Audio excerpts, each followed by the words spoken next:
Meron na naman po tayong kakaibang snack na ipapatikim sa ating mga bisita.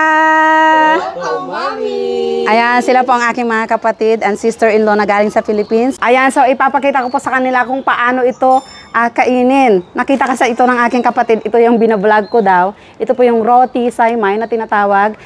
Ito po ay sugar cane na parang hinila-hila nila para maging hibla. At together with parang lumpia wrapper na malambot. Kukuha tayo ng isang wrapper na ganyan. Gawa po ito sa harina. Kukunin natin yung hibla ng asukal na ganyan. Papalaman natin siya. Ang bango, di ba? Parang tinanggalan siya ng ano. Ayan, roro lang natin siya parang turon and ready to eat. Try it. Subukan nyo. Hindi po siya ganun katamis kahit nasabihin mong asukal. Mas makapal siya kaysa sa lumpia wrapper, no? Na malambot, no?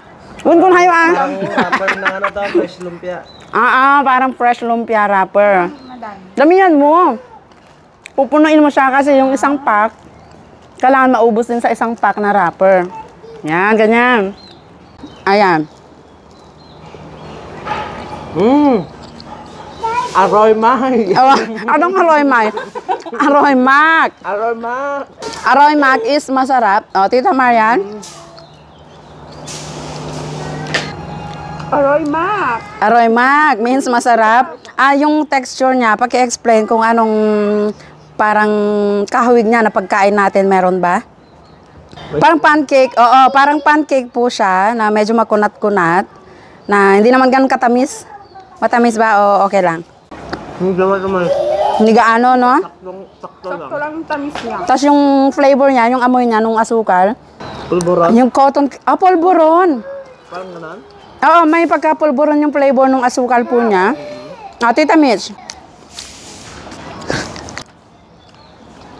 Ang sarap!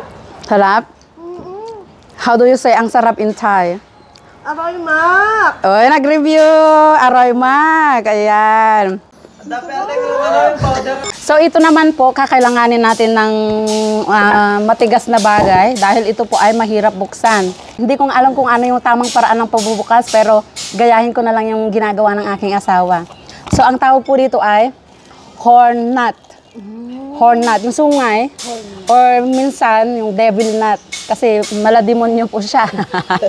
Ayan, try nating buksan. Ayun. Isang ano lang siya. So, ganyan po siya mga kaumami kapag medyo nag-crack na.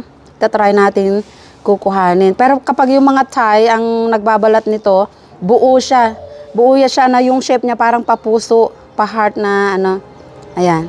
Ayan, ganyan po siya. Parang nut. Ayan. So, yung sunga niya, yun yung pangnungkit natin. Ayan, kapag buo po yan, medyo pa-heart yung shape niya. Kayo muna mag-try.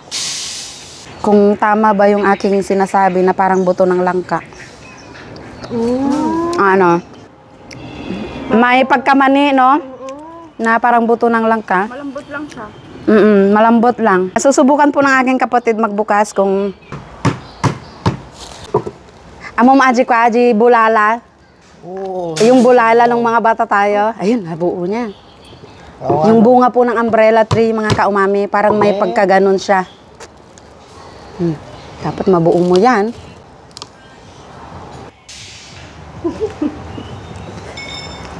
Parang Parang mani. parang mani, no? May pagkamani, yung texture at yung lasa niya. Subukan natin kung kaya ni titang buksan. Perfect, tita. Ayan mga kaumami, mas magaling po silang magbukas kaysa sa akin. Ay, heart, di ba? Devil nut pero heart. Saan ka pa? Tita Mar! So nilaga lang po nila ito. In-steam yata or nilaga lang nila. Kapag yung hindi pa siya luto, parang mapula-pula na maroon. Kapag nalaga na siya, nangingitim siya. Ayan, try mo ulit tita, baka mas masarap yung sarili mong bukas. Parang mani nga. Parang mani, no? Parang mani po siya mga kaumami. Ayan. Basag. Ayan, nabasag ulit. Yung puno nga po pala nito parang water lily. Kung nakakita na kayo ng water lily, nasa ilalim siya ng tubig. Ganyan-ganyan siya sa ugat ng water lily. Tapos, pag inangat mo yon, akala mo puno, hindi po siya punong kahoy, water lily po siya. Ito din mga kaumami, water chestnut din, pero ito yata yung tinatawag na buslig sa atin. Bilog naman to na itim din yung shell, kaya lang binabalatan na nila. Ito po ay nabalatan na at nalaga na. Ayan, tikman natin.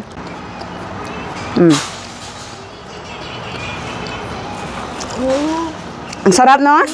Mas masarap kaysa po. Crunchy to. Mas masarap kaysa ito sa sungay. Na mas matamis, no? Tamis. Mas crunchy Ito, siya. matabang. Mas masarap dito, Rich. Yeah. Sarap. Mas masarap. Crunchy, matamis. May ganyan ba sa atin, mga tita? Ngayon na po ako nakatikim First ng time? ganito. First time, no? Second time. Second time? Dahil? Nag-uwi sa Teria. Okay. Yung isang ate po namin noon nakapag-uwi na sa Pilipinas. Sige, mag-uwi din kayo para may ipatikim natin sa kanila. So, ayan mga kaumami, nagustuhan naman nila yung mga una nating na ipatikim na mga kutkutin dito sa Thailand. At baka meron kayong mga gustong i-shoutout bago tayo magpaalam. Ang my first shout out ay Pio J.G. Barra. Hi, Mama Jade! Hi, Mama Jane! Hello, sister. Ayan, si Tita Mar. Shout out. Shout out ko po yung mama at papa ko dyan sa Tuguegarao. Ayan, hello po, Tito and Tita. Sila po ang aking dalawang sister-in-law. Ayan. Okay, kabunso. Shout out ang bisor ko. Thank you, 1 month leave. Saka sa boss namin. Hello. Yeah, shout out po sa inyo. Thank you for watching. Sana ay natuwa kayo sa aming naipakita ngayon at abangan nyo po ang aming mga susunod pang food trip and adventure. Bye!